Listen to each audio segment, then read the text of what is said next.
Before we begin, please remember that I am not a registered financial advisor, and the contents of this presentation are for informational and educational purposes only. This video does not constitute financial, investment, legal, or tax advice.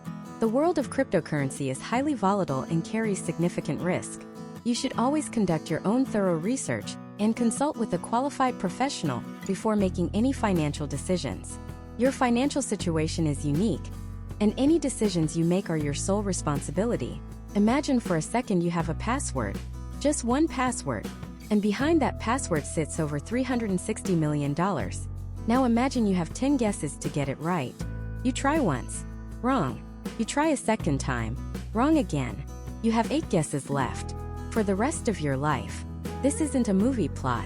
This is the actual, agonizing reality for a programmer in San Francisco named Stephen Thomas. He was given over 7,000 Bitcoin years ago for making a video, and he stored them on a tiny encrypted hard drive, a device called an iron key. He wrote the password on a piece of paper, and then he lost the paper. As of today, he has used 8 of his 10 attempts.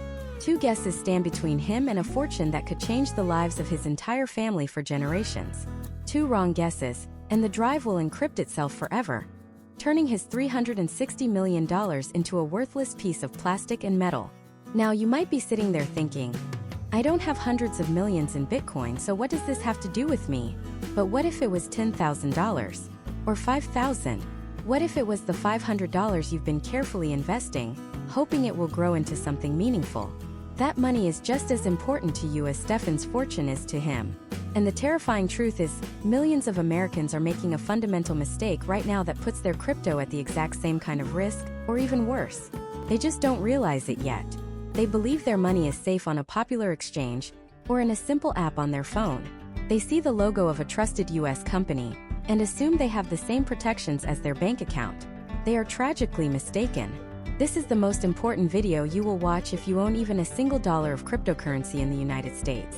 We are going to finally demystify the single most critical concept in this entire space: securing your assets. This isn't about predicting the next big coin. This is about ensuring that when you win, you actually get to keep your winnings. By the end of this presentation, you will understand with absolute clarity the difference between a hot wallet and a cold wallet. More importantly, you'll have a simple but powerful framework to decide which one is right for your specific situation, your goals, and your comfort level with technology. We are going to cut through the confusing tech jargon and give you the confidence to protect your digital wealth like an expert. We're going to turn you from a passive passenger into the driver of your own financial future. So let's start with the biggest lie in crypto. The lie is the idea that when you buy Bitcoin or Ethereum on a major platform, you truly own it. For most people, you don't. What you own is an IOU. You own a promise from a company that they are holding that crypto on your behalf. Think of it like the old Wild West. You could ride into town and leave your gold with the banker. He'd give you a paper receipt for it. You could trade that paper receipt around town, and everyone trusted it was good for the gold. But what happens if the banker's safe gets raided by outlaws overnight? What happens if the banker himself decides to skip town with everyone's gold? Your paper receipt is now worthless. That is precisely what it means to keep your crypto on an exchange. The exchange is the banker. They hold the actual keys to the gold. You just hold the receipt. We've seen this story play out time and time again. Mt. Gox, the first major Bitcoin exchange, collapsed in 2014 after hackers stole hundreds of thousands of Bitcoin. People who thought they were rich woke up with nothing. More recently, the catastrophic implosion of FTX vaporized billions of dollars of customer funds. These were sophisticated investors, everyday people, all of whom trusted the banker. And they all lost. Here in the United States, we are conditioned to trust our financial institutions. We have the FDIC, which ensures our bank deposits up to $250,000. If the bank fails, the government makes you whole. It's a safety net we take for granted. But let me be perfectly clear. That safety net does not exist for your crypto on an exchange. The FDIC does not cover it. The SIPC, which protects securities in a brokerage account, generally does not cover your crypto assets if the exchange goes bankrupt or gets hacked. You are on your own.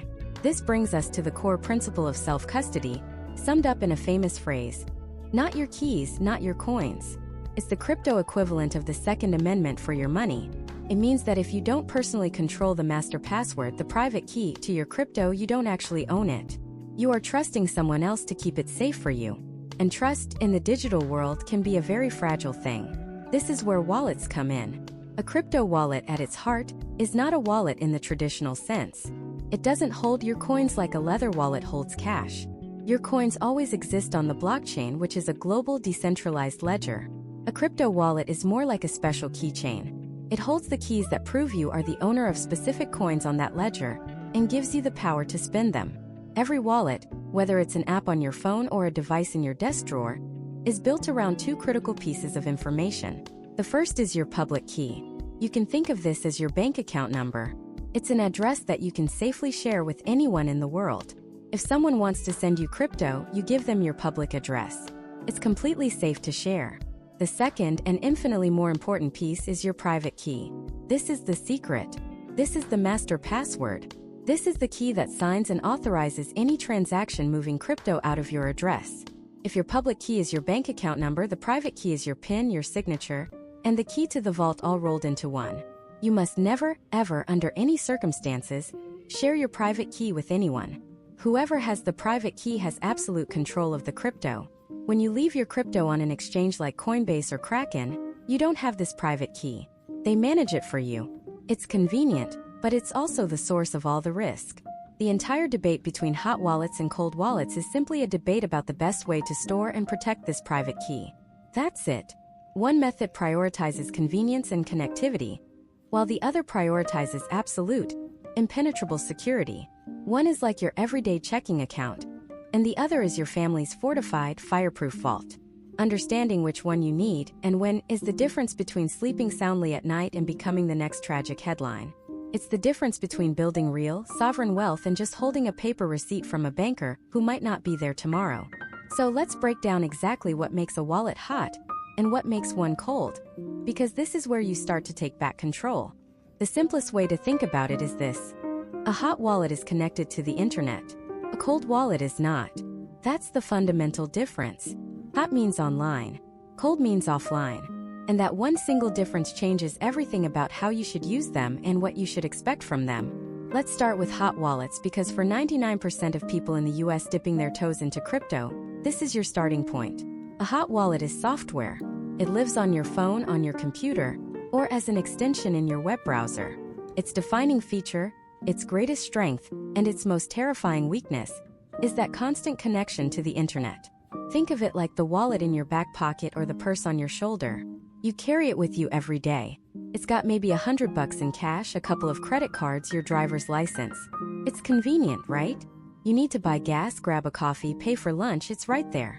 You don't have to drive home, open a massive safe, pull out a bar of gold, and shave off a few flakes to pay for your latte. That would be insane. Your physical wallet is for daily, convenient, fast transactions. You accept the small risk of it being lost or stolen because the convenience is worth it, and you're smart enough not to carry your entire life savings in it. That is precisely what a hot wallet is for your digital assets. It's your crypto spending account. There are three main flavors of hot wallets you'll encounter. First up, you've got mobile wallets. These are apps you download from the Apple App Store or Google Play Store, like Trust Wallet, Exodus, or Coinbase Wallet. The setup is usually slick and takes less than 5 minutes. You download the app, it generates a new, unique wallet for you. And this is the most important part of the whole process. It gives you a secret recovery phrase, usually 12 or 24 words in a specific order. Let me be crystal clear about this, because if you only remember one thing from this entire video, let it be this. That 12-word phrase, I your money. It is not a password. It is not a username. It is the master key to your funds.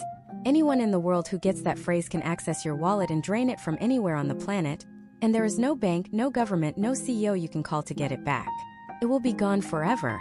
You write that phrase down on a piece of paper, never store it in a text file, a screenshot, or a cloud drive, and you hide it somewhere safe. That paper is now one of the most valuable things you own. Okay, so you've got your mobile wallet set up. You've secured your phrase. Now you can send a little bit of crypto to it from an exchange like Coinbase or Kraken. The feeling of seeing that transaction confirm, of seeing that balance appear in a wallet that is truly yours, is a game changer. You can now walk into a store that accepts crypto, scan a QR code, and pay for something directly from your phone. It's seamless. It's the future. It's incredibly convenient. But remember, your phone is connected to Wi-Fi, to cellular networks. It's a target for hackers, for malicious apps, and for simple old-fashioned theft. Next, you have desktop wallets. These are similar, but instead of an app on your phone, it's a program you install on your Windows PC or your Mac. Think of wallets like Atomic Wallet or the full-featured version of Exodus. They often have more features than their mobile cousins. More detailed portfolio tracking, built-in exchange functions, and sometimes the ability to interact with more complex blockchain applications. For a while, these were considered a bit more secure than a mobile wallet. The thinking was, your computer just sits on your desk at home, it's not out in the world where it can be easily stolen. But here's the reality of 2024 America. How many of us are using a dedicated, pristine computer only for crypto? Almost nobody. That computer is the same one your kids use for schoolwork, downloading who knows what. It's the one you use to check your email, where you might accidentally click on a phishing link. It's the one you download free software onto, which could be bundled with a keylogger, a nasty piece of malware that secretly records every single thing you type, including the password to unlock your desktop wallet. So while it feels safer sitting on your desk, its constant internet connection and its multi-purpose use make it a huge, juicy target. And that brings us to the third and most popular type of hot wallet, the browser wallet or browser extension. If you've heard of MetaMask, with its iconic little fox logo that follows you around the internet, you know what I'm talking about. Phantom is another huge one for the Solana ecosystem. These wallets plug directly into Chrome, Brave, or Firefox. They are the key that unlocks the world of Web3, DeFi, or decentralized finance and NFTs. When you want to use a decentralized exchange like Uniswap to trade a new, obscure token, you connect your MetaMask. When you want to mint that new NFT project everyone on X is screaming about, you connect your MetaMask. It is the bridge between you and the new decentralized internet. And it is, without a doubt, the most dangerous place for a beginner to be. Why? Because the entire scamming industry is built around tricking you into connecting your browser wallet to a malicious website. Let's paint a picture. You're new to this. You're excited. You join a Discord or Telegram group for a project you like. Suddenly, a link appears, a surprise mint, or a free airdrop. The website looks identical to the real one. The pressure is on. Fear of missing out kicks in. You click Connect Wallet. A pop-up from MetaMask appears, asking you to approve a transaction. You're in a hurry, you don't really read the technical jargon on the pop-up, you just want the free stuff. So you click Approve, and then you watch in horror. In an instant, every NFT, every token, every digital asset you hold in that wallet is gone. Sucked out and sent to a scammer's address on the other side of the world. What you just approved wasn't a mint. You approved a smart contract that gave the scammer permission to spend all of your assets. You didn't get hacked. You didn't have your password stolen. You, with your own mouse, turned the key and let the thief into your house to take everything. This isn't a rare occurrence. This happens to thousands of people every single day. It's a multi-billion-dollar illicit industry, and it all preys on the fundamental nature of the hot wallet. It's always online, always ready to sign a transaction, and it only takes one mistake, one moment of panic or greed, to lose everything. So, hot wallets are incredibly useful. They are essential for actually using your crypto, but they are for your spending money only, the money you can afford to lose. Sending your entire crypto portfolio to a MetaMask wallet is the digital equivalent of liquidating your 401k, cashing out the deed to your house, and walking into Times Square on New Year's Eve with all of it stuffed in your back pocket in cash. It's not a matter of if you'll become a target, but when. This creates a terrifying problem, doesn't it? We need these wallets to interact with the exciting new world of Web3, but using them feels like walking through a minefield. It feels like any wrong click could lead to financial ruin. So how do you hold a significant amount of digital wealth? How do you build a real financial future on this technology if it's so easy to lose it all in a heartbeat? How do you sleep at night knowing your life savings are sitting in a wallet that's just one bad link away from being emptied? Well, you do it by taking your assets offline. You do it by breaking that connection to the internet. You do it with a cold wallet. And that's where the real power of self-custody and financial sovereignty truly begins. So what does this offline fortress, this digital bank vault, actually look like? In the simplest terms, a cold wallet is a cryptocurrency wallet that is not connected to the internet. It's air-gapped. Think of it this way, your hot wallet is like the cash you keep in your pocket. It's incredibly convenient for buying a coffee or splitting a dinner bill, but you wouldn't carry your entire life savings around with you every day. It's too exposed, too accessible, too risky. A cold wallet, on the other hand, is like a private vault, deep in a mountain secured by a 2-ton steel door. To get to the assets inside, you have to physically be there. No one can just dial in from a computer in another country and drain it. The fundamental security principle is physical separation. By keeping the most important piece of information, your private key, completely disconnected from the online world, you eliminate the single largest attack vector for crypto theft, the remote hacker. This is a concept that can be hard to grasp at first. If your crypto is on the blockchain, which is an online ledger, how can you possibly manage it with a device that's offline? Sounds like a paradox. But the magic is in understanding what these devices actually do. Let's be crystal clear about something. Your crypto is never, ever stored on the wallet itself, whether it's hot or cold. Your Bitcoin, your Ethereum, your assets, they exist as entries on their respective blockchains, which are massive distributed ledgers spread across thousands of computers worldwide. The only thing your wallet stores is the key, the secret password, the one thing that gives you the authority to move those assets on the blockchain. A hot wallet stores that key on an internet-connected device. A cold wallet stores that key on a device that is, by default, completely offline. The most common type of cold wallet, and the one we'll focus on most, is a hardware wallet. You've probably heard the names: Ledger, Trezor, Cold Card. These look like little USB drives, some with tiny screens and buttons. They are not general-purpose computers like your phone or laptop. They are highly specialized security devices designed to do one thing and one thing only: protect your private keys from the outside world. So, how do you actually use one to send crypto if it's offline? Let's walk through the process, because this is where the genius of the design becomes clear. Imagine you want to send 1 Bitcoin to a friend. First, you'd open up a companion application on your computer or phone, something like Ledger Live or Trezor Suite. This app is connected to the internet. It can see the blockchain, check your balance, and help you build a transaction. So you type in your friend's address and the amount, 1 Bitcoin. The app prepares the transaction details, essentially writing up a digital check. Pay to the order of this address, the sum of 1 Bitcoin. But right now, that check isn't signed. It's worthless. It has no authority. To sign it, you need your private key, which is locked away safely on your hardware wallet. Next, you plug your hardware wallet into your computer. Now, this is the critical part that people worry about. Doesn't connecting it to an infected computer compromise it? The answer is no. And here's why. The hardware wallet is designed like a one-way street for information. It can receive the unsigned transaction data from the computer, but it will never allow the private key to leave the device and go onto the computer. Think of it like a high-security government building. An unarmed messenger, the USB cable, can bring a document, the unsigned transaction, from the outside world into a secure, sealed room. Inside that room is the only person with the authority to sign it, your hardware wallet. The device will show the transaction details on its own tiny, trusted screen. It'll say, "Are you sure you want to send 1 Bitcoin to this address?" This is your moment of truth. Because the screen is on the device itself, you know that information hasn't been tampered with by a virus on your computer.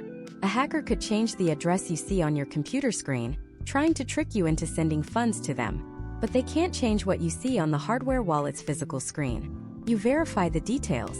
It's the correct address, the correct amount. Then you physically press buttons on the device itself to approve. Click, click.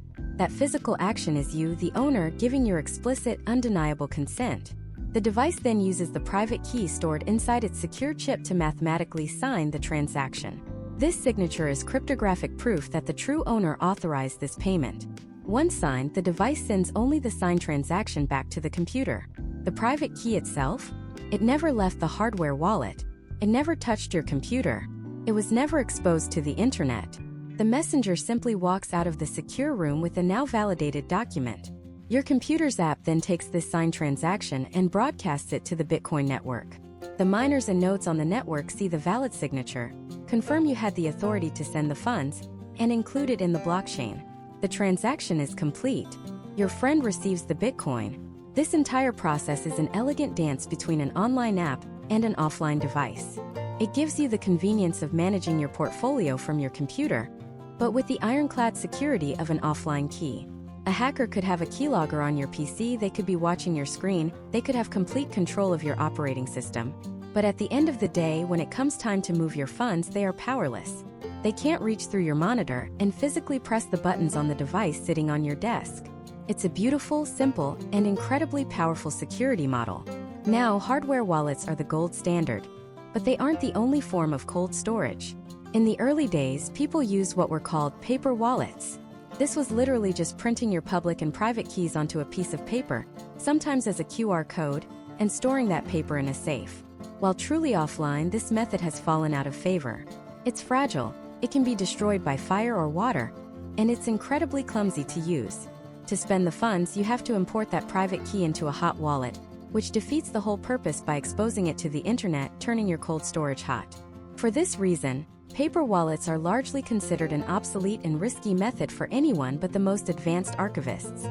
For the ultimate purists, there are also advanced techniques like using a completely air-gapped computer, a dedicated laptop that has never and will never connect to the internet, to generate keys and sign transactions, transferring the data back and forth using USB sticks. This is the DIY super technical route. It's effective, but it requires a huge amount of know-how and discipline, making it impractical for 99.9% of people. That's why for most Americans looking for the right balance of security and usability, the modern hardware wallet is the undisputed champion of cold storage. It provides the security of a bank vault with a user experience that, while having a learning curve, is designed for regular people, not just cybersecurity experts. It is the definitive answer to the question we started with. How do you own digital assets in a world of invisible threats? You give yourself a physical anchor in the real world. You create a system where your approval isn't just a click or a password, but a deliberate physical action on a device you hold in your hand. This is what it means to take back control. It's not just storing crypto. It's restoring the very concept of physical possession to the digital realm.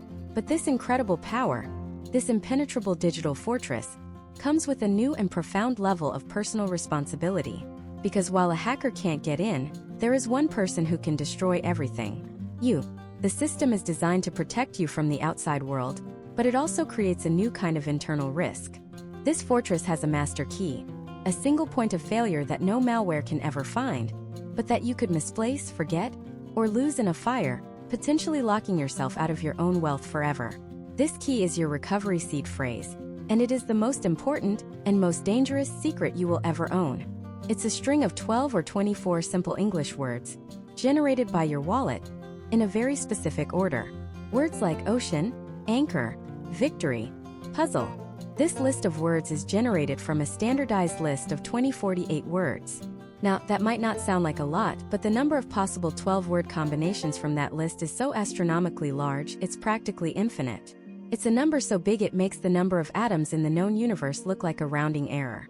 This seed phrase, also called a recovery phrase, is the master key to your digital fortune. It's not a password to one account. It's a cryptographic root from which every single private key for every single crypto asset you will ever own in that wallet can be mathematically derived. Think about it like this. Your wallet can create a near-infinite number of separate addresses, like individual bank accounts for Bitcoin, Ethereum, and thousands of other coins. Your seed phrase is the one master key that can not only open every single one of those accounts, but it can also regenerate them from scratch on any new device in the world. If your phone falls into the ocean, you can buy a new one, download the same wallet software, enter your 24 words, and boom. Your entire portfolio, every last fraction of a coin, reappears as if by magic. But here's the terrifying part. This magic works for anyone. If a hacker in North Korea, a scammer in another country, or even a nosy roommate gets their hands on that specific sequence of words, they can do the exact same thing.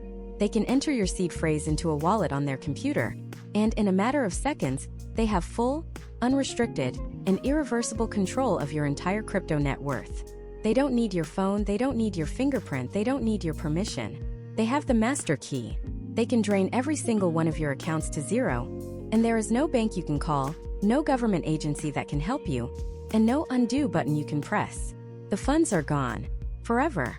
This is the central dilemma of self-custody, and it's the perfect entry point to understanding the first, and most common, type of crypto wallet, the hot wallet. So what exactly is a hot wallet? The name says it all. It's hot, because it's connected to the internet. It's online, live, and ready to go. Think of it like the cash in your physical wallet or the money in your checking account. It's meant for spending, for active use, for daily transactions. A hot wallet is a piece of software that lives on a device that is, by its nature, connected to the web, your computer, your smartphone, or even directly in your web browser. Let's break down the main types. First, you have desktop wallets. This is software you install directly onto your Mac or PC, like Exodus or Electrum. They give you a great interface, often support a wide variety of coins, and can have some really cool built-in features. The security here is as good as the security of your computer itself. If your PC is clean, free of viruses and malware, you're in a relatively good spot. But if you accidentally download a malicious file from an email or a sketchy website, that malware could contain a keylogger, recording everything you type, or spyware designed specifically to hunt for wallet files and seed phrases stored on your machine. Next, we have mobile wallets. These are the apps you download on your iPhone or Android device, like Trust Wallet or Blue Wallet. Their biggest advantage is sheer convenience. You have your crypto with you wherever you go. You can pay a friend, make a purchase, or check your portfolio while waiting in line for a coffee. They make fantastic use of your phone's camera for scanning QR codes, which makes sending and receiving crypto incredibly simple and removes the risk of making a typo in a long, complicated wallet address. But the trade-off is obvious. Your phone is a major target.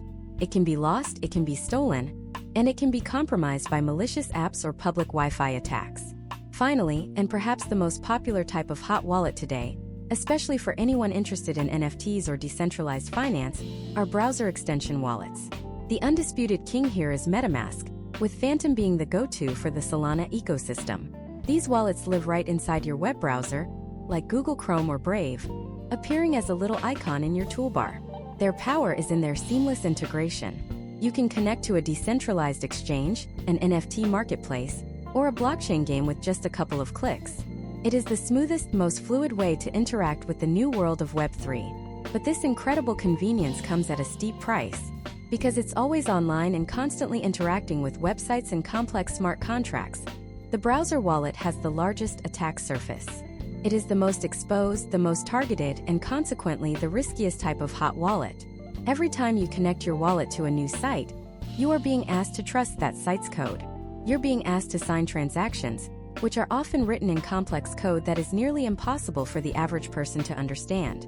Scammers have become masters of tricking people into signing transactions that don't do what they say they do. You might think you're approving the purchase of a new digital artwork, but in reality, you're signing a malicious contract that gives the scammer permission to drain your entire Ethereum balance. Let me tell you about Mark, a small business owner from Texas. He'd spent months learning about crypto, carefully investing, and had built up a portfolio worth over $50,000. One evening, he was on Twitter and saw a link for a surprise airdrop from a popular project he followed. The website looked perfect. It had the right logos, the right colors. It asked him to connect his MetaMask wallet to verify his eligibility. He clicked Approve. A second pop-up appeared, a standard-looking transaction. He clicked Confirm. Nothing seemed to happen. He refreshed the page, and then his heart stopped. He opened his MetaMask wallet and saw the balance. 0. In the 10 seconds it took him to make 2 clicks, a scammer had drained every last asset.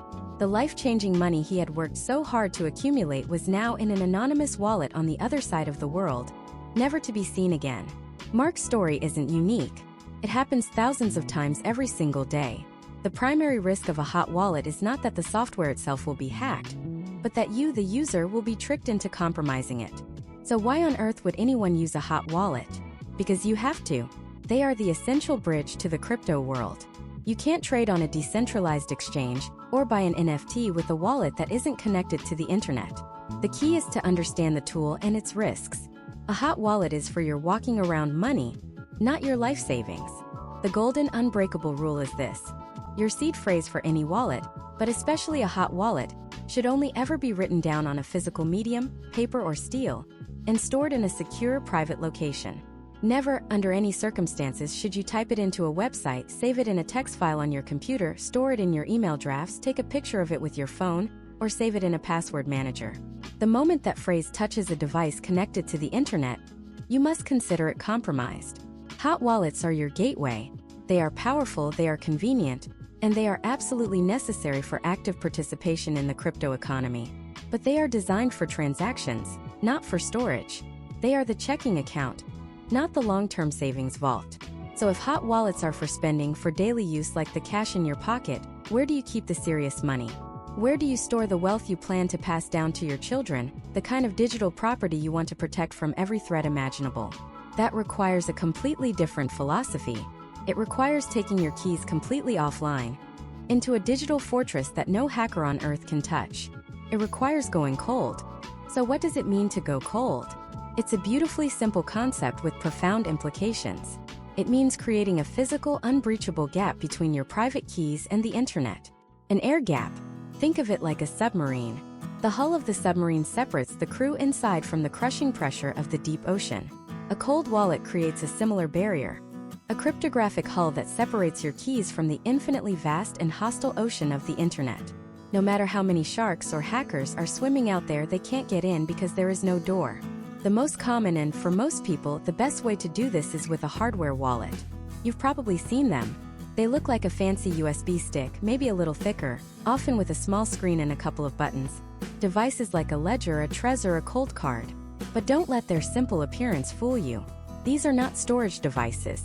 You don't actually store your crypto on them. That's the number one misconception. Your crypto, your Bitcoin, your Ethereum, it always lives on the blockchain, which is a global public ledger. What these devices store is the one thing that matters, your private key. And they are purpose-built from the ground up with one obsessive mission: to never ever, under any circumstances, let that private key escape. Inside that little device is a specialized, secure chip, similar to what you'd find in a credit card or a passport. It's a tiny digital fortress. When you set it up for the first time, this chip generates your private key completely offline. That key is born inside the fortress and it will die inside the fortress. It never touches your computer's memory.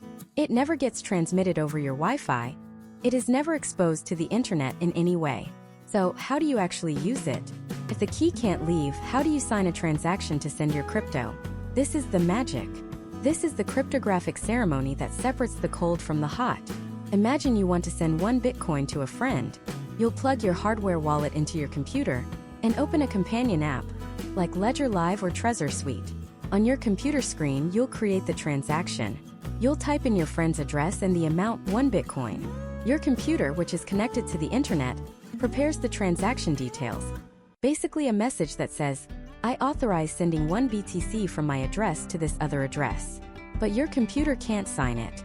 It doesn't have the key. So the app sends this unsigned transaction to the hardware wallet. Now the transaction data has crossed the bridge from your potentially infected computer into the sterile, secure environment of the hardware wallet. And this is the most critical step. You look at the little screen on the hardware wallet itself. It will show you the details. Send 1 BTC to address XYZ. You verify with your own eyes on this trusted offline screen that the details are correct. Why is this so important? Because if a hacker had compromised your computer, they could change the destination address in the software on your computer screen. You might think you're sending to your friend, but the malware is secretly telling the wallet to send it to the hacker's address. The wallet's tiny screen is your single source of truth. It shows you what you are actually signing. If everything looks correct on that little screen, you physically press a button on the device. Click. That physical action is your consent. It authorizes the secure chip inside to take your private key, which is still hidden away, and cryptographically sign the transaction. It's like a king applying his royal seal to a decree inside the castle walls. The decree can then leave the castle, but the seal never does. The hardware wallet then sends the signed transaction, the signature, not the key, back to your computer. Your computer software then broadcasts this signed, valid transaction to the Bitcoin network, and a few minutes later your friend has their Bitcoin. The entire process is complete, and your private key never left its fortress. Your computer could have been a cesspool of the world's most advanced malware, and it wouldn't have mattered. The hacker could watch the entire thing happen, and all they would see is a signed message emerge. They can't reverse the signature to get the key. It's a one-way street. That is the power of going cold. Now, hardware wallets are the modern standard, but they weren't the first form of cold storage. In the early days, people used something called a paper wallet, and you might still see people on old forums recommending them. I need to be crystal clear about this. For almost everyone listening, using a paper wallet in this day and age is a terrible, dangerous idea. Paper wallet is exactly what it sounds like. It's a piece of paper on which your public address and your private key are printed, often as a string of characters and a QR code. The theory was sound. Generate the keys on a secure, offline computer, print them out, and then store that piece of paper in a safe. The keys are offline, so it's cold storage, right? Technically, yes. But in practice, it's a minefield of potential disasters. First, paper is fragile. It can be destroyed by fire, by water, by simply tearing or fading over time. Second, they are extremely difficult to create safely. To do it right, you need to download the wallet generator software, verify its integrity, transfer it to a computer that has never and will never connect to the internet, generate the keys, print them on a printer that isn't connected to a network, and then wipe the computer. One mistake in that chain and your keys could be compromised from the start.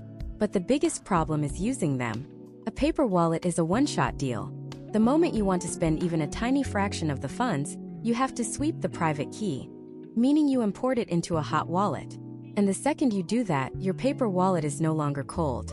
The key is now on an internet-connected device, and you've lost all your security.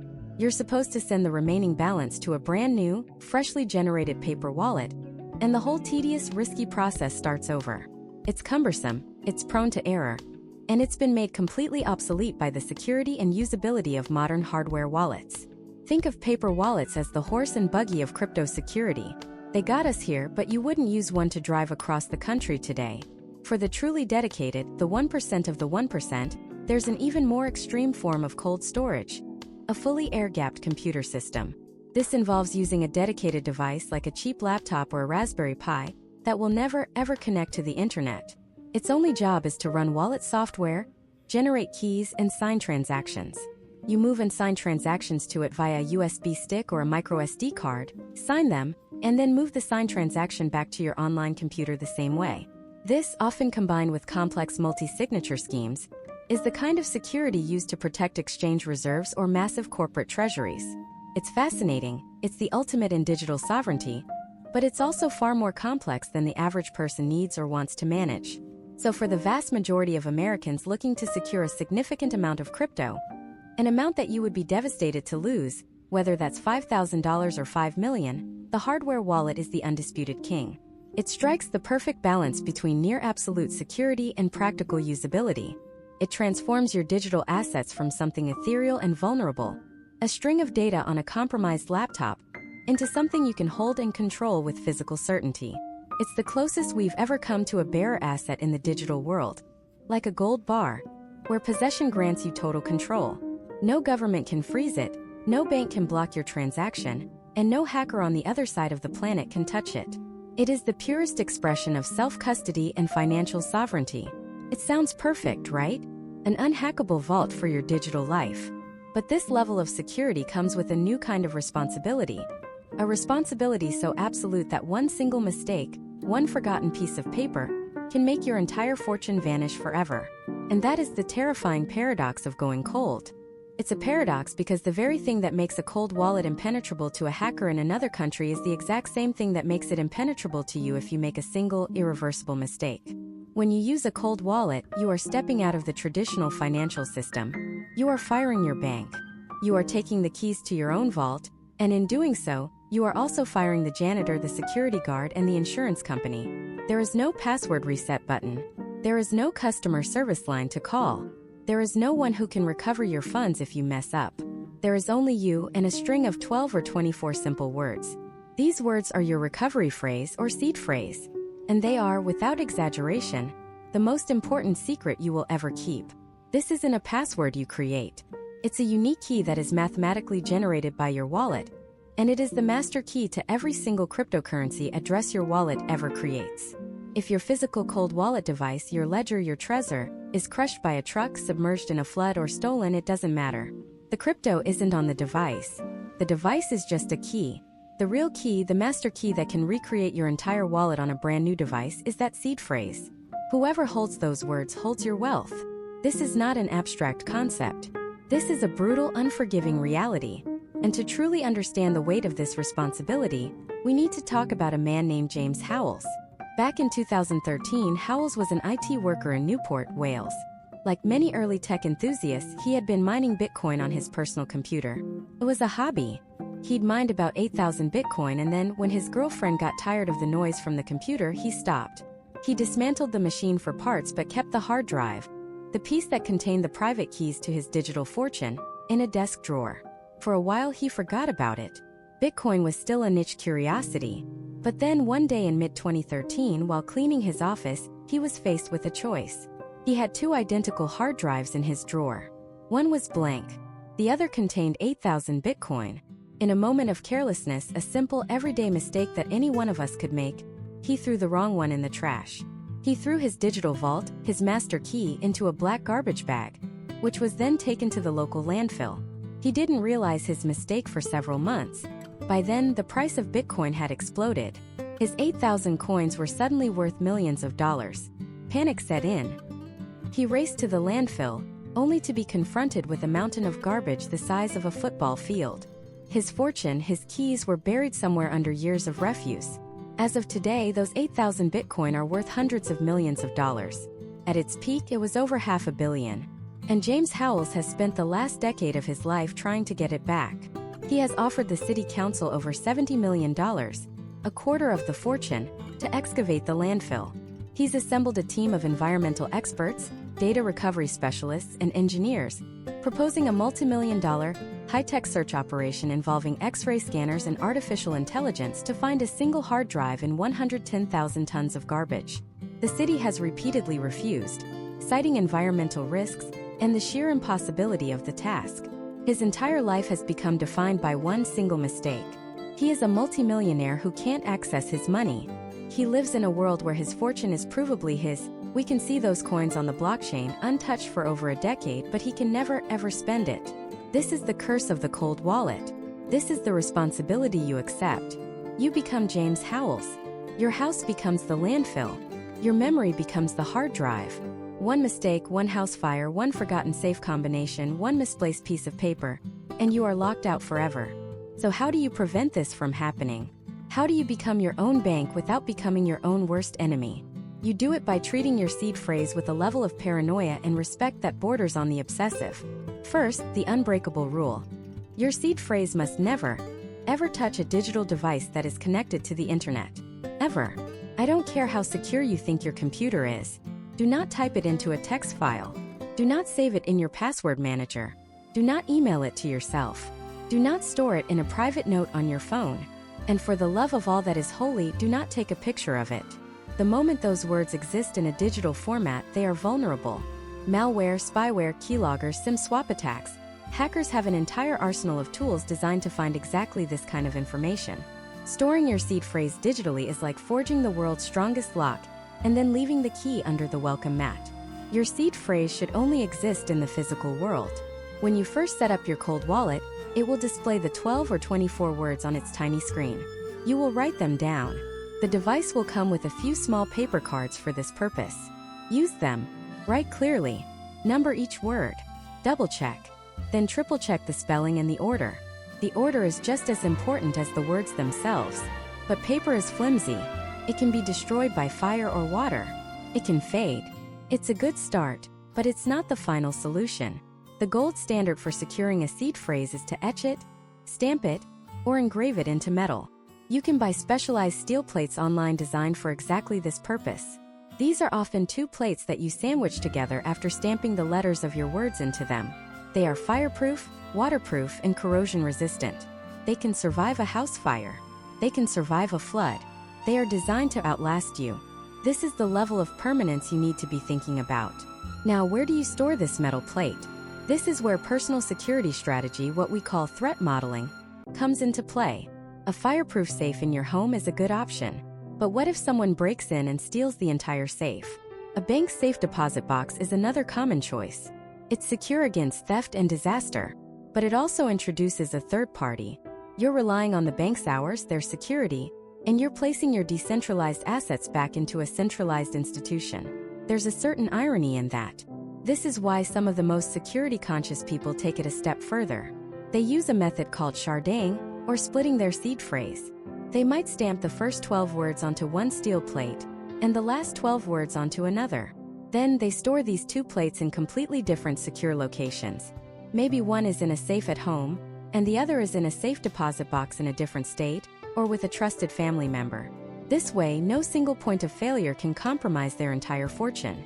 A thief would need to successfully rob two separate, highly secure locations to get the full key. The downside, of course, is complexity. You now have two items to secure instead of one. And this brings us back to the core trade-off. Every layer of security you add also adds a layer of inconvenience and complexity. The person with their seed phrase stamped in steel and stored in a bank vault is incredibly safe from hackers. But they are also incredibly slow. If the crypto market is crashing and they need to sell immediately, they can't. They have to wait until the bank opens, drive there, retrieve their phrase, restore their wallet, and only then can they make a transaction. By that time, the market could have dropped another 30%. This is the true dilemma of cold storage. It is not just a piece of technology, it's a philosophy. It's a conscious decision to trade convenience for security, to trade speed for sovereignty. It forces you to confront the reality of what you're trying to protect and what you're willing to risk. Are you more afraid of a remote, anonymous hacker stealing your funds while you sleep? Or are you more afraid of your own human fallibility, of a simple careless mistake like the one James Howells made costing you everything? Because with a cold wallet, you must choose your fear. There is no middle ground. And that choice will determine everything about how you navigate this new financial world. So let's talk about that choice. The fear of an invisible hacker, a ghost in the machine, draining your life savings while you sleep. Or the fear of your own human error. A lost notebook, a flooded basement, a simple tragic mistake. Feels like an impossible decision. A classic catch-22 designed for a world that most of us are still just trying to understand. But what if I told you this was a false choice? What if I told you that the smartest, wealthiest, and most successful people in cryptocurrency don't choose one fear over the other? They don't pick between a hot wallet and a cold wallet. They use both. This isn't a compromise. It's a strategy. And it's the single most important concept you need to grasp to safely navigate the world of digital assets. The strategy is built on an idea you already understand perfectly from the traditional world of finance. You have a checking account, and you have a savings account. Think about it. Do you walk around every day with your entire life savings stuffed in your pocket in cash? Of course not. That would be insane. You keep a small amount of cash in your wallet, or a reasonable balance in your checking account for daily expenses. Coffee, gas, groceries. It's convenient, it's accessible, it's liquid. But it's also the most vulnerable. If you get pickpocketed, or your debit card gets skimmed, the thieves only get access to that small daily use amount. The bulk of your wealth, your life savings, your retirement fund, that's locked away somewhere much safer. A high-yield savings account, investment accounts, maybe even a safe deposit box. It's harder to get to. Takes more steps, more verification, more intention. It is secure but inconvenient. This is precisely how you should structure your crypto life. Your hot wallet, your MetaMask, your Phantom, your Exodus on your phone, that is your checking account. It's your pocket money. It's the wallet you connect to new decentralized applications, the one you use to mint an NFT, the one you use to trade on a decentralized exchange. You should keep only what you are actively using, or what you are willing to lose in this wallet. We're talking maybe 5%, 10% at the most of your total crypto portfolio. This is your blast zone. It is designed to be exposed to the wild west of the internet. And if, God forbid, you click a bad link or connect to a malicious site and it gets drained, it's a painful lesson, but it's not a catastrophic, life-altering event. You lost your pocket money, not your life savings. Now your cold wallet, your ledger, your Trezor, your hardware device tucked away in a safe, that is your savings account. That is your vault. This is where the other 90 to 95% of your portfolio lives. Your Bitcoin and Ethereum that you plan on holding for a decade. The digital assets that represent a significant portion of your net worth. This wallet should almost never ever connect to anything. Its primary job is to sit quietly offline and secure your keys. Its job is to be inconvenient. Its job is to be boring. You only interact with it for two reasons: to send more crypto to it for long-term storage, or on the rare occasion you need to move a large sum or refill your hot wallet. Let's walk through a real-world scenario. You've been following the crypto market, and you hear about a brand new, exciting project launching on the Solana blockchain. The hype is massive, and you want to try and buy some of the new token on a decentralized exchange like Radium. The old you, the one who didn't know any better, might have put all your crypto into a single phantom hot wallet. You'd connect that wallet with your entire life savings of Bitcoin, Ethereum, and Solana directly to this new unaudited platform. You'd sign a transaction hoping for the best. And maybe it works out. Or maybe the platform has a vulnerability. Maybe the founders are scammers. Maybe the contract you just approved doesn't just allow them to take the funds for the trade, but gives them permission to drain every single asset from your wallet. In an instant, everything you've worked for is gone, sent to an anonymous address, never to be seen again. Now let's look at the new you, the smart you. Your 90%, your core holdings, are secure on your ledger device, powered off and locked in a drawer. In your Phantom hot wallet, you keep a small amount of Solana, maybe 1 or 2 SOL, specifically for these kinds of speculative plays. A few weeks ago, you did a planned transfer. You powered on your ledger, connected it securely to your computer, and sent a small amount of crypto from your savings vault to your checking account. The transaction required you to physically press buttons on the device, confirming the amount and the address. Your private keys never once touched the internet. Now, with your hot wallet funded, you approach that same risky new project. You connect your Phantom wallet, which only contains that small, expendable amount of SOL. If the project is a scam and your wallet gets drained, you lose 1 or 2 SOL. You're annoyed. You've learned a lesson. But your life savings, your Bitcoin, your Ethereum, they are completely untouched, completely unaware, safely offline in your cold wallet. You've contained the risk. You've built a firewall between your daily activities and your long-term wealth. This is the system. This is the strategy professionals use. It's not about choosing between the fear of hackers and the fear of yourself. It's about building a structure that mitigates both. The hot wallet protects your cold wallet from the dangers of the internet. The cold wallet protects the majority of your assets from the hot wallet's exposure. And what about the fear of losing your cold wallet keys? That's where your personal responsibility comes in, but now your task is much simpler. You don't need to worry about the security of a dozen different websites and apps. You only need to focus on one thing: the physical security of your hardware device and the 24 words of your seed phrase. That's it. Your entire security burden is reduced to protecting one physical object and one piece of paper. That's a much more manageable fear. You're no longer fighting 1,000 invisible enemies on the internet. You're just fighting your own potential carelessness, and that's a battle you can win with simple, real-world discipline. Fireproof safes, safe deposit boxes, storing copies with trusted family members. These are solvable physical world problems. So the question is no longer hot wallet or cold wallet. The question is, what is my system?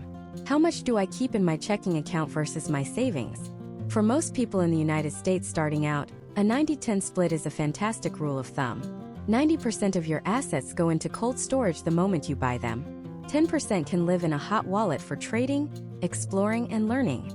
As you become more advanced, you might even have multiple hot wallets, one for Ethereum and EVM-compatible chains, one for Solana, one for Cosmos, each with a small, dedicated amount of capital. They are like separate tools in your toolbox, each with a specific purpose, and none of them holding the blueprints to the entire house. This hybrid approach transforms you from a potential victim into a strategic operator. You can now engage with the exciting, innovative, and admittedly risky frontiers of crypto with confidence, knowing that your core foundation is secure. You've accepted the reality of the risks and built a system to manage them intelligently. You have your fortress and you have your scout.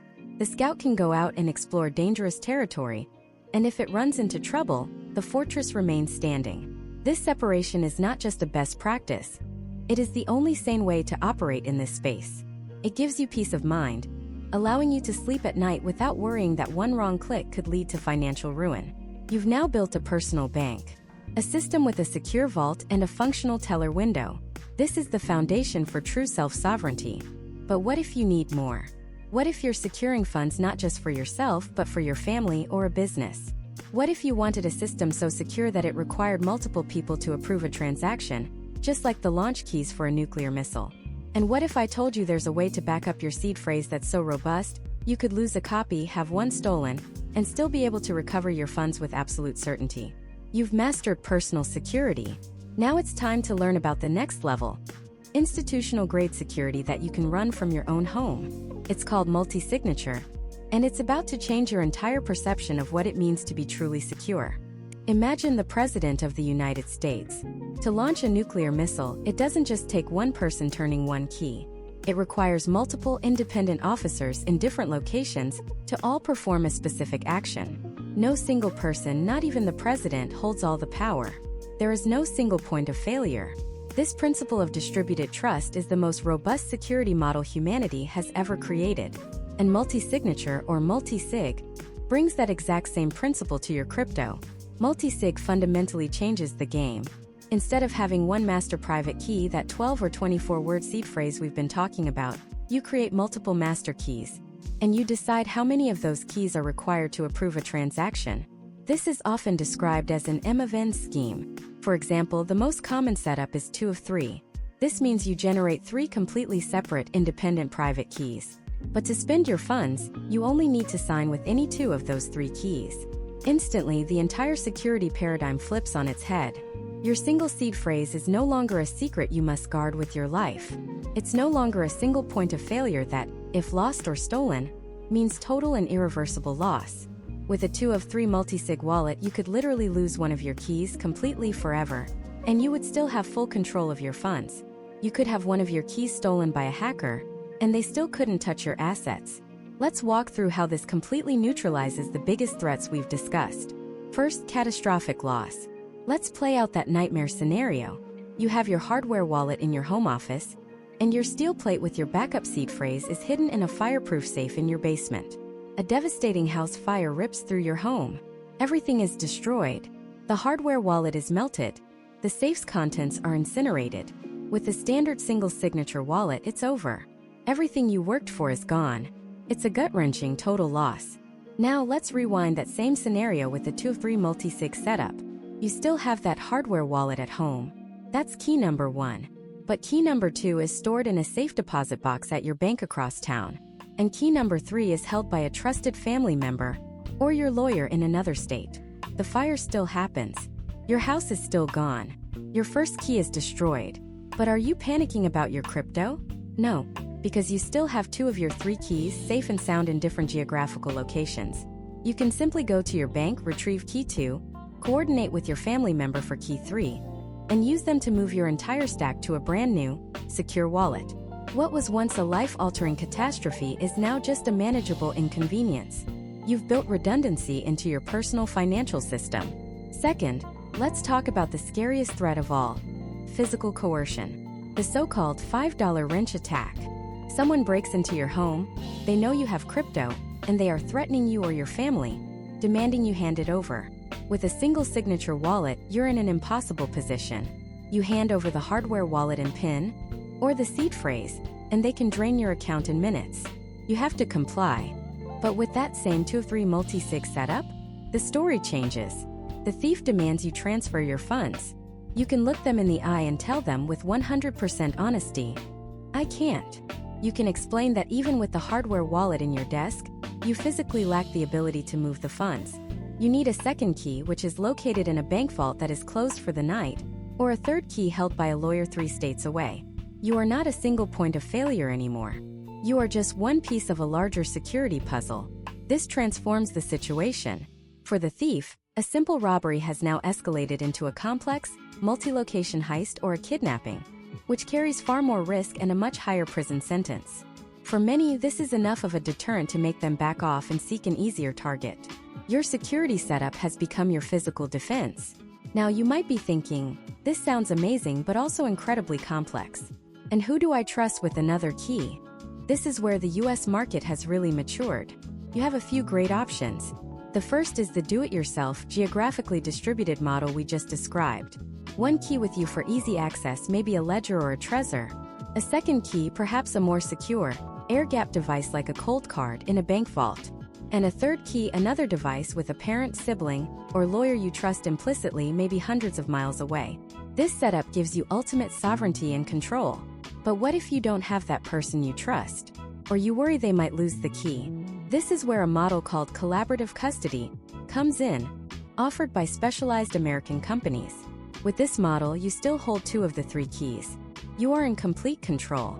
You can move your funds anytime you want using your 2 keys, without ever needing to contact the company. The company holds the third key. They can never access your funds on their own because they only have one of the 3 required keys. So what's their purpose? They act as a security partner and a backup. If you lose one of your keys, you can work with them. You'll use the one key you still have, and they will use their key to help you recover your funds. They provide peace of mind and an enterprise-level security partner, while you still maintain sovereign control. It's a powerful hybrid model. It's also critical not to confuse multi-sig with another concept called Shamir secret sharing, or SSS. Some hardware wallets allow you to split your single seed phrase into multiple shards. For example, you could split it into 3 shards, where any 2 are needed to recreate the seed phrase. This sounds similar, but there is a profound technical difference. With SSS, you are just splitting pieces of one master key. If an attacker manages to get their hands on 2 of your 3 shards, they can put the pieces back together, recreate your one master key, and steal everything. Still a single point of failure, just one that's been broken into pieces. Multi-sig is fundamentally different. You have 3 separate, independent, sovereign master keys. An attacker gaining control of one key gets them absolutely nothing. It's a useless piece of the puzzle on its own. They would need to successfully execute 2 or 3 completely separate attacks, potentially in different physical locations, to get what they need. The difficulty for an attacker increases exponentially. So what are the downsides? Well, it's not for everyone. First, complexity. Setting up and managing a multi-sig wallet requires more care and attention to detail. It's not as simple as writing down 24 words. You need to manage multiple keys, multiple backups, and understand how they interact. Second, transaction fees. Because a multi-sig transaction includes more data, multiple signatures instead of one, the fee you pay to the network will be slightly higher than for a standard transaction. And third, coin support. While multi-sig is a battle-tested standard for Bitcoin, its support across other cryptocurrencies can be inconsistent or less secure. Ultimately, choosing multi-sig is about assessing your personal situation. If you're just starting out with a few hundred or a few $1,000s in crypto, a good hardware wallet with a well-secured seed phrase is likely more than enough. But if your holdings represent a significant portion of your net worth, if it's your retirement fund or your children's inheritance, then you have to ask yourself if relying on a single piece of paper or a single metal plate is an acceptable risk. Multi-signature security allows you to graduate from guarding a secret to managing a system. It's the difference between a padlock and a bank vault, and it represents the gold standard in self-custody today. But let's be honest. For most of us, setting up a multi-signature vault sounds about as easy as building our own nuclear reactor in the garage. We've journeyed from simple mobile apps to indestructible metal plates to complex multi-wallet systems. It's overwhelming. You might be thinking, do I really need all this? I just bought a few $100s of crypto. This sounds like a full-time job. And you're right to ask that. The answer is no, not everyone needs a bank vault. The key isn't to use the most complex system imaginable. It's to use the right system for you. It's about matching your security to your stake. You don't use a Brinks truck to bring home a gallon of milk, and you don't carry your life savings in a paper bag. So how do you build a setup that fits your life, your portfolio, and your personal tolerance for risk? The best way to think about this is with a 3-tier system, much like how you already manage your traditional finances. You have your spending money, your savings, and your long-term investments. We can apply this exact same logic to crypto. Tier 1 is your pocket wallet. This is your hot wallet. Think of an app on your phone like MetaMask, Phantom, or Coinbase Wallet. This is your digital equivalent of the $20, $50, maybe $100 you keep in your physical wallet. It's for everyday transactions. Buying an NFT, trying out a new decentralized application, sending a friend money for lunch. The amount you keep in this wallet should be an amount you would be upset, but not financially devastated, to lose. If your phone gets stolen or hacked, this is your first line of defense. The damage is contained. The convenience is maximum, but the security is minimum. You're trading safety for speed. For over 90% of your day-to-day crypto interactions, a well-regarded hot wallet is the right tool for the job. Just keep the balance low. This is your checking account, not your 401k. Tier 2 is your home safe. This is your primary cold storage hardware wallet. Your ledger, your Trezor, your cold card. This is where you keep the majority of your long-term holdings, the assets you believe in for the next 5 or 10 years. This is your serious savings. It's the crypto you aren't planning on touching, trading, or selling anytime soon. Accessing it requires a deliberate physical action. You have to plug in the device, enter a PIN, and physically approve the transaction on the device's screen. This friction is a feature, not a bug. It prevents remote hacks and stops you from making impulsive decisions during a volatile market swing. This is the tier where seed phrase security becomes absolutely paramount. Your 12 or 24-word phrase for this wallet is the master key to your wealth. This is the one you etch into a steel plate. This is the one you never type into a computer or photograph with your phone. The hardware wallet protects you from online threats, but protecting that seed phrase protects you from every threat, including the hardware wallet itself breaking, getting lost, or being stolen. For most people in the United States watching this, a Tier 1 hot wallet for spending and a Tier 2 hardware wallet for saving is the perfect balance setup. It gives you the best of both worlds: daily usability and long-term robust security. It covers 99% of use cases for 99% of investors. But then there's Tier 3. Tier 3 is the Deep Freeze Vault. This is for when your crypto holdings are no longer just an investment. They represent life-changing generational wealth. This isn't a specific dollar amount because that number is different for everyone. But you know it when you cross it. It's the point where the thought of losing access keeps you up at night. It's the point where a single point of failure, like one lost seed phrase, is an unacceptable risk for the future you're trying to build for yourself and your family. This is where multi-signature solutions come back into the picture. A 2 of 3 or a 3 of 5 signature setup is the gold standard for this tier. Let's break down a simple 2 of 3 setup. You would have 3 separate private keys or 3 separate hardware wallets. To move any funds, you need to sign the transaction with 2 of those 3 devices. So where do you keep them? One hardware wallet could stay with you in your home office. The second could be in a bank safe deposit box across town. The third could be stored with a trusted family member or an estate lawyer in a different state. Now, think about the security this creates. A thief could break into your house and steal the first device. They can't do anything with it.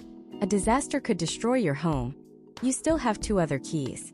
You could even lose one of the keys and you can still recover your funds with the other 2. You've eliminated single points of failure. This setup also introduces powerful estate planning possibilities, which is a major concern for investors here in the US. You can legally structure a trust where one key is held by you, one by a spouse, and one by an attorney. This ensures a smooth and secure transfer of assets to your heirs without compromising security while you're alive. It transforms your crypto from a personal digital asset into a durable, inheritable piece of your family's legacy. It's a level of security and succession planning that simply isn't possible with a traditional bank account. This is true financial sovereignty. So, you have the framework, the pocket wallet for spending, the home safe for saving, and the deep freeze vault for your legacy. You can start with Tier 1, and as your investment and knowledge grow, you can graduate to Tier 2, and eventually, if your success dictates it, to Tier 3. It's a system that grows with you. It's not about choosing hot or cold. It's about using hot and cold wallets in a structured way that serves your specific needs. This tiered approach gives you a clear roadmap. It turns the confusing mess of options into a logical progression. You now understand the tools from the simplest app to the most advanced security protocol. You know how to protect your seed phrase and even how to move beyond it. You have the blueprint for building your own personal crypto fortress. But there's one final piece of this puzzle. It's the most important piece of all, and it's the one that almost everyone gets wrong. It's not a device. It's not a piece of software. It has nothing to do with technology. It's the human element. It's the operational security, the habits, the mindset you need to adopt to truly protect yourself. Because even with a multi-signature vault, the weakest link is almost always the person holding the keys. And the mistakes people make are shockingly common and absolutely devastating. We're going to break down those mistakes and how you can avoid them in our final part. The first and most common mistake is falling for a phishing scam. It's the oldest trick in the digital book, but it's been supercharged for the crypto world. It works like this. You get an email, a text message, or a direct message on Discord or Twitter. It looks official. It has the logo of MetaMask or Ledger or Coinbase. It says there's a problem with your account, or you need to verify your wallet for a new security update. Or, and this is a popular one, you've been selected for a special airdrop of a hot new token. There's always a link. And that link takes you to a website that is a perfect pixel-for-pixel clone of the real thing. It looks legitimate, feels legitimate. The site then prompts you to connect your wallet, or, even worse, to restore your wallet by entering your 12 or 24-word recovery phrase. The second you type that phrase into your browser and hit enter, it's over. A bot on the other end instantly drains every single asset from your wallet. Your life savings, your NFTs, everything gone in less than a second. So how do you avoid this? Simple, but it requires discipline. Rule number 1, never, ever, under any circumstances, click on a link from an unsolicited email or message regarding your crypto. If you think there might be a legitimate issue, close the message, open a fresh browser window, and manually type in the official URL of the service yourself. Use bookmarks for your most used sites. Rule number 2, and I need you to burn this into your brain. Your secret recovery phrase, your seed phrase, should never be typed into a website. Period. No legitimate company will ever ask for it. It is for your eyes only. It is for recovery on a new device you have just purchased, and that's it. Think of your seed phrase like the master key to your entire financial life. You wouldn't just hand it over to a stranger at the door, so don't type it into a digital form. This brings us to the second devastating mistake: catastrophic seed phrase mismanagement. This is the big one. People get their shiny new hardware wallet, they write down the 24 words on the little piece of paper that came in the box, and then they make a fatal error. The most common error is storing it digitally. They take a photo of the paper and save it to their phone's camera roll, which is likely synced to the cloud, or they type it into a note-taking app, a text file on their computer, or an email they send to themselves. This is the equivalent of writing your bank account password on a sticky note and putting it on your monitor. Any malware on your device, any hacker who gains access to your cloud account, will specifically scan for a sequence of 12 or 24 common English words. They have algorithms built for this. The moment it's found, your funds are gone. A digital copy of your seed phrase completely invalidates the security of a cold wallet. The second error is poor physical storage. That single piece of paper gets thrown out by accident. The ink fades. It gets destroyed in a house fire or a flood. There are countless tragic stories on Reddit of people who lost access to millions of dollars in Bitcoin because their only copy of the seed phrase was on a piece of paper that is now ashes. The solution is to treat that phrase like the treasure it is. First, never store it digitally. Ever. Second, invest in a physical, durable backup. Use a metal plate, sometimes called a steel wallet, where you can stamp or engrave your seed phrase. These are designed to be fireproof, waterproof, and corrosion resistant. They survive disasters. Third, create redundancy. Don't keep your only copy in your house. What if you're traveling and need to restore your wallet? What if there's a disaster? Consider storing a backup in a different secure location. This could be a bank safe deposit box, or with a deeply trusted family member. For advanced users, you can even explore splitting your seed phrase into multiple parts using a method called Shamir's secret sharing, where you might need 2 out of 3 or 3 out of 5 parts to restore the wallet. This way, no single part is a single point of failure. The key is durability and redundancy.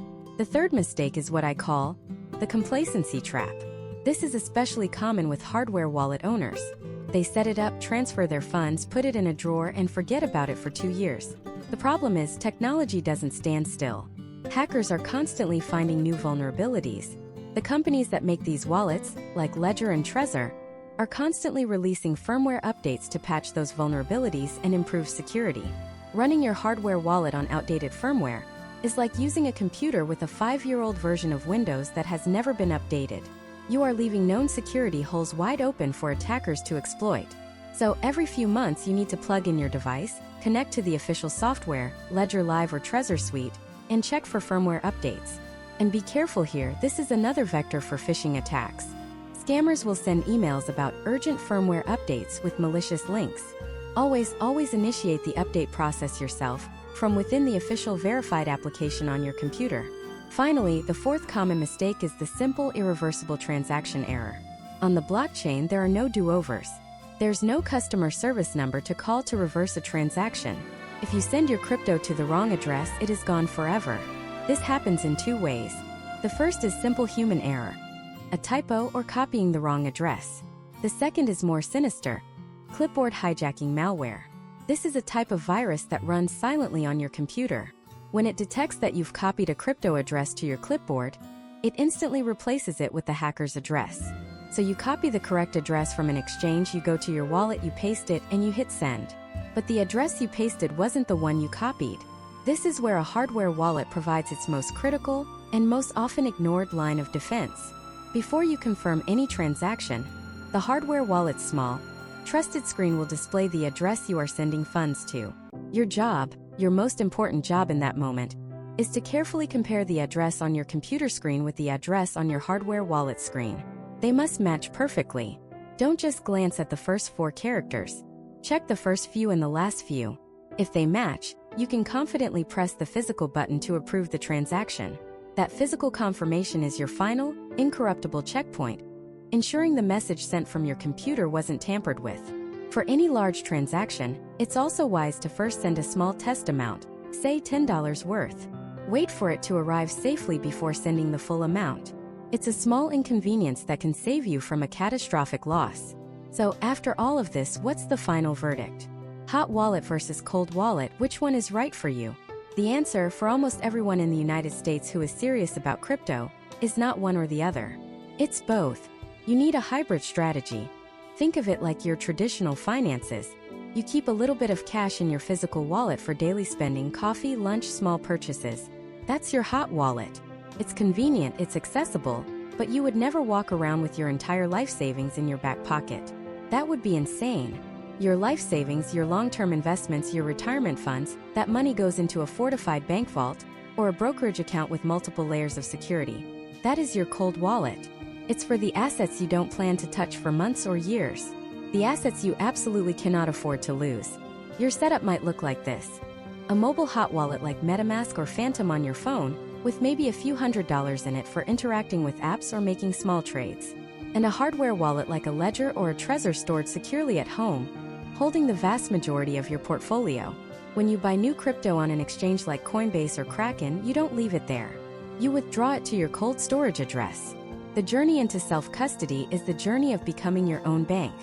It's one of the most powerful ideas behind cryptocurrency, but it comes with immense personal responsibility. There is no safety net. There is no FDIC insurance for your seed phrase. There is no one to call if you make a mistake. But don't let that scare you. Let it empower you. By understanding the tools, recognizing the risks, and adopting a disciplined security mindset, you can navigate this world safely and confidently. You can take true ownership of your digital assets in a way that was never before possible. If this guide gave you the clarity and confidence to take that next step in securing your crypto, do us one small favor. Share this video with one friend or family member who you know is curious about this space.